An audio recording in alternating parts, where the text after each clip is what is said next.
भीड़ काफी ज्यादा थी। लोग जल्दी जल्दी मेट्रो में चढ़ रहे थे। तभी अचानक तेजी से अंदर घुसती हुई प्रिया से एक बुजुर्ग महिला को जोर का धक्का लग गया। अरे देख कर चलो बेटा, महिला ने संभलते हुए कहा।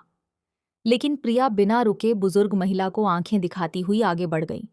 बुजुर्ग महिला को यह बात बहुत बुरी लगी। वे उसके पास आईं और बोली, बेटा, चाहे कितनी भी जल्दी हो, शिष्टाचार कभी नहीं भूलना चाहिए। तुमने एक तो मुझे धक्का मारकर मेरा चश्मा गिरा दिया, उस पर मेरे कहने के बावजूद मुझसे माफी मांगने के बजाय आंखें दिखा रही हूं। अब तो प्रिया ने उन्हें और भी ज्यादा गुस्से से देखा। मैं जानती हूं प्रिया को गुस्सा बहुत जल्दी आता है। इसमें उसकी कोई गलती नहीं है। वो घर की इकलौती लाडली बेटी है, गजब की खूबसूरत और होशियार भी। वह जल्दी नाराज होती है तो सामान्य भी तुरंत हो जाती है। उसे किसी की टोका टोकी या जोर से बोलना पसंद नहीं है। इसके अलावा उसे किसी से हारना या पीछे रहना भी नहीं भाता। जो चाहती है उसे पाकर रहती है। मैं उसे अच्छी तरह समझती हूँ, इसलिए हमेशा ही उसके पीछे रहती हूँ। आगे चलने या रास्ते में आने की कोशिश नहीं करती। मुझे जिंदगी ने भी कुछ ऐसा ही बनाया है। बचपन में अपनी माँ को खो दिया, पिता ने दूसरी शादी कर ली। सौतेली माँ को मैं बिल्कुल नहीं भाती। मैं दिखने में भी कोई ज्यादा खूबसूरत नहीं हूं। एक ही उम्र के होने के बावजूद मुझ में और प्रिया में दिन रात का अंतर है। वो दूध सी सफेद, खूबसूरत, नाजुक, बड़ी बड़ी आंखों वाली, और मैं साधारण सी हर चीज में औसत हूं। जाहिर है पापा की लाडली भी प्रिया ही थी। मेरे प्रति तो वे केवल अपनी जिम्मेदारी ही निभा रहे थे। पर मैंने बचपन से ही अपने हालातों से समझौता करना सीख लिया था। मुझे किसी की कोई बात बुरी नहीं लगती। सबकी परवाह करती, पर इस बात की परवाह कभी नहीं करती कि मेरे साथ कौन कैसा व्यवहार कर रहा है। शायद यही वजह थी कि प्रिया मुझसे बहुत खुश रहती। मैं अक्सर उसकी सुरक्षा कवच बनकर उसके साथ खड़ी रहती। आज भी ऐसा ही हुआ। प्रिया को बचाने के लिए मैं सामने आ गई। नहीं नहीं आंटी जी, आप प्लीज उसे कुछ मत कहिए। प्रिया ने आपको देखा नहीं था, वो जल्दी में थी। उसकी तरफ से मैं आपसे माफी मांगती हूं। प्लीज माफ कर दीजिए। मेरे ऐसा कहते ही उन बुजुर्ग महिला की आंखों और आवाज में तुरंत नरमी आ गई। बेटा, जब गलती तूने की ही नहीं तो माफी क्यों मांग रही है? हाँ, तूने तो उल्टा मुझे मेरा गिरा चश्मा उठा कर दिया। तेरे जैसी बच्चियों की वजह से ही दुनिया में बुजुर्गों के प्रति सम्मान बाकी है, वरना इसके जैसी लड़कियां तो मेरे जैसी से क्या मतलब है आपका? आप तो मेरे गले ही पड़ गई हैं। बुजुर्ग महिला को झिड़कती हुई प्रिया आगे बढ़ गई। मुझे प्रिया की यह बात बहुत बुरी लगी।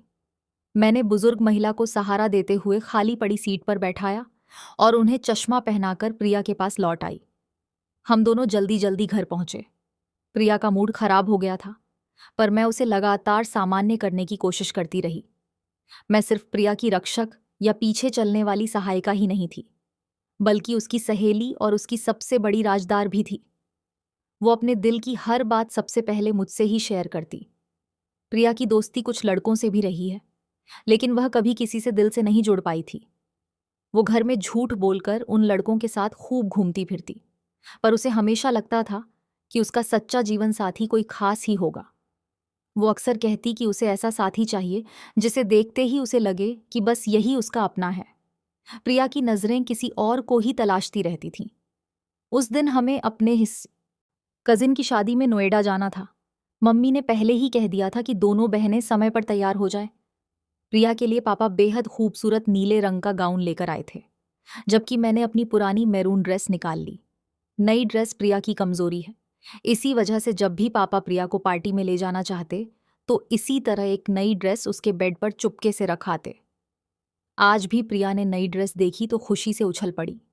जल्दी से तैयार होकर निकली तो सब दंग रह गए। वो बेहद खूबसूरत। तभी तो ये लड़का मुझे और भी ज्यादा पसंद आ रहा है। तू फिक्र मत कर, मैं इसके बारे में सारी बात पता करती हूँ, मैंने उस लड़के की तरफ देखते हुए कहा। जल्द ही कोशिश करके मैंने उस लड़के से जुड़ी काफी जानकारी इकट्ठी कर ली। वह हमारी कजिन के फ्रेंड का भाई था। उसका नाम मयूर था। वो कहाँ काम करता है, कहाँ रहता है, क्या पसंद है, घर में कौन कौन है, जैसी बातें मैंने प्रिया को बता दी। प्रिया ने फेसबुक, वो लिंक्डइन जैसी सोशल मीडिया साइट्स पर जाकर उस लड़के के बारे में और भी जानकारी ले ली। प्रिया ने फेसबुक पर मयूर को फ्रेंड रिक्वेस्ट भी भेजी, पर उसने स्वीकार नहीं की। अब तो मैं अक्सर देखती कि प्रिया उस लड़के के ख्यालों में ही खोई रहती है, उसकी तस्वीरें देखती रहती हैं या उसकी डिटेल्स ढूंढ रही होती है। मुझे समझ में आ गया था कि इस बार प्रिया सचमुच गंभीर है और प्रिया को उस लड़के से वास्तव में प्यार हो गया है। एक दिन हिम्मत करके मैंने यह बात पापा को बता दी और आग्रह किया कि वे उस लड़के के घर प्रिया का रिश्ता लेकर जाए। पापा ने उसके परिवार वालों से बात चलाई तो पता चला कि वे लोग भी मयूर की शादी के लिए लड़की ढूंढ रहे हैं। पापा ने अपनी तरफ से प्रिया के लिए उन्हें प्रपोजल दिया। रविवार के दिन मयूर और उसके परिवार वाले प्रिया को देखने आने वाले थे। प्रिया बहुत खुश थी। अपनी सबसे अच्छी ड्रेस पहनकर वह तैयार हुई। मैंने बहुत जतन से उसका मेकअप किया। मेकअप करके बालों माँ को खुला छोड़ दिया। वो बेहद खूबसूरत लग रही थी, मगर आज पहली बार प्रिया मुझे नर्वस दिखाई दे रही थी। जब प्रिया को उनके सामने लाया गया तो मयूर और उसकी माँ एक तक उसे देखते ही रह गए। मैं भी पास ही खड़ी थी। मयूर ने तो कुछ नहीं कहा, पर उसकी माँ ने बगैर किसी औपचारिक बातचीत के जो कहा, उसे सुनकर हम सब सख्त में आ गए। लड़के की माँ ने कहा, खूबसूरती और आकर्षण तो लड़की में कूट कूट कर भरा है, मगर आगे कोई बात की जाए उससे पहले ही क्षमा मांगते हुए मैं यह रिश्ता अस्वीकार करती हूँ। प्रिया का चेहरा उतर गया। पापा भी इस अचानक इनकार से हैरान थे। अजीब तो मुझे भी बहुत लग रहा था। आखिर प्रिया जैसी खूबसूरत और पढ़ी लिखी बड़े घर की लड़की को अपने घर की बहू बनाना किसी के लिए भी बेहद खुशी की बात होती। और फिर प्रिया भी तो इस रिश्ते के लिए कितनी उत्साहित थी। पापा ने हाथ जोड़ते हुए धीरे से पूछा, इस इनकार की वजह तो बता दीजिए। आखिर मेरी बच्ची में क्या कमी है? लड़के की माँ ने बात बदली और मेरी तरफ इशारा करते हुए कहा, माँ जी, मुझे यह लड़की पसंद है। अगर आप चाहें तो मैं इसे अपनी बहू बनाना पसंद करूंगी। आप घर में बात करके जब चाहें अपना जवाब दे देना। पापा ने उम्मीद के साथ मयूर की ओर देखा तो वह भी हाथ जोड़ता हुआ बोला, अंकल, जैसा मम्मी कह रही हैं, मेरा जवाब भी वही है। मैं भी चाहूंगा कि प्रज्ञा जैसी लड़की ही मेरी जीवन साथी बने। मयूर की बात सुनकर प्रिया रोती हुई अंदर भाग गई। मैं भी उसके पीछे पीछे अंदर चली गई। उन्हें पिता करके मम्मी पापा भी जल्दी से प्रिया के कमरे में आ गए, मगर प्रिया किसी से भी बात करने को तैयार नहीं थी। रोती हुई बोली, प्लीज आप लोग बाहर चले जाइए, मैं अभी अकेली रहना चाहती हूँ। हम सब बाहर आ गए। इस समय मेरी हालत बहुत अजीब हो रही थी। समझ में नहीं आ रहा था कि मैं क्या कहूँ। कसूरवार ना होते हुए भी आज मैं सबकी आंखों में चुभ रही थी। मम्मी मुझे खा जाने वाली नजरों से देख रही थी, तो प्रिया भी मुझसे नजरें चुरा रही थी। मुझे रात भर नींद नहीं आई। अगली सुबह भी प्रिया बहुत उदास दिखी। उसकी नजरों में दोषी मैं ही थी और यह बात सहन करना मेरे लिए बहुत मुश्किल था। मैंने तय किया कि मैं मयूर के घर वालों से इनकार की वजह जानकर ही रहूंगी। प्रिया को छोड़कर उन्होंने मुझे क्यों चुना, जबकि प्रिया मुझसे लाख गुना ज्यादा खूबसूरत और स्मार्ट है, होशियार है। मैं तो कुछ भी नहीं उसके सामने। बात की तह तक पहुंचने का फैसला करके मैं मयूर के घर पहुंच गई। बहुत आलीशान और खूबसूरत घर था उनका। मेहरी ने दरवाजा खोला और मुझे अंदर आने को कहा। घर बहुत करीने से सजा था। मैं हैरानी से ड्राइंग रूम की खूबसूरती देख ही रही थी कि तभी बगल के कमरे से चश्मा पोंछती हुई एक बुजुर्ग महिला निकली। मुझे उन्हें पहचानने में एक पल भी नहीं लगा।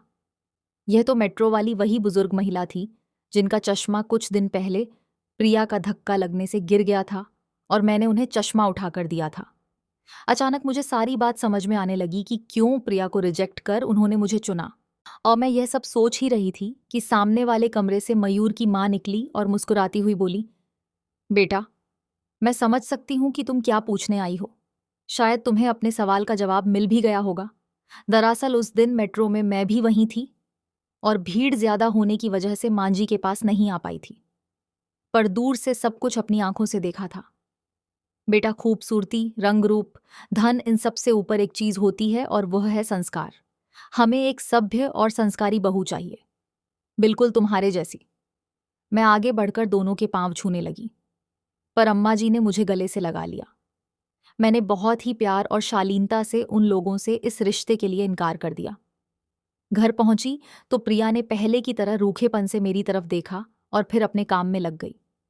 मैं उसके पास जाकर धीरे से बोली, हय, कल के इनकार की वजह जानने मैं मयूर के घर गई थी। तुझे याद है वे बुजुर्ग महिला जिनका चश्मा मेट्रो में तेरी टक्कर से नीचे गिर गया था? दरअसल वे बुजुर्ग महिला मयूर की दादी हैं और इसी वजह से उन्होंने तुझे ना कह दिया है। पर तू परेशान मत हो प्रिया, तेरी पसंद के लड़के को मैं कभी अपना नहीं बनाऊंगी। मैं उन लोगों से ना कहकर आई हूं। प्रिया खामोशी से मेरी तरफ देखती रही। उसकी आंखों में रूखेपन की जगह बेचारगी और अफसोस ने ले ली थी। उसे मेट्रो में किए गए अपने व्यवहार पर पछतावा होने लगा था। थोड़ी देर चुप बैठने के बाद वो धीरे से उठी और मुझे गले लगाती हुई बोली, पागल है क्या? इतने अच्छे रिश्ते के लिए कभी ना नहीं